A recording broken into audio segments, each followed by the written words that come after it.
Bridging gaps, understanding and applying the phrase. Hello, everyone. Welcome to our English language learning series. Today, we're going to explore the phrase, bridging gaps. This phrase is not just common in everyday English, but it also carries a significant meaning that is applicable in various contexts. Let's dive into understanding and using this phrase effectively.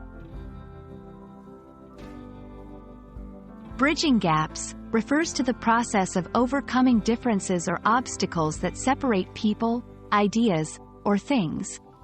Imagine a bridge connecting two separate pieces of land.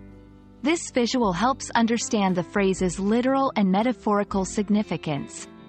It's about creating connections where there were none, fostering understanding where there was misunderstanding, and finding common ground.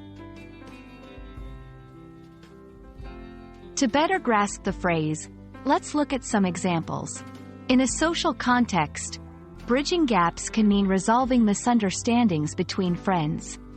In a business environment, it might involve finding solutions to differences between departments or companies.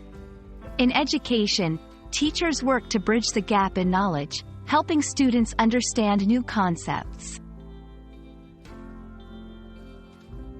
Now, let's practice using the phrase. The new policy aims at bridging gaps between different income groups. As a mediator, her role was to bridge the gap between the two parties in conflict. The seminar focused on bridging the cultural gap between international students. Bridging gaps is crucial in effective communication. It involves not just understanding and empathizing with others' viewpoints but also expressing your own thoughts clearly. It's about finding a middle ground where mutual understanding and respect can flourish.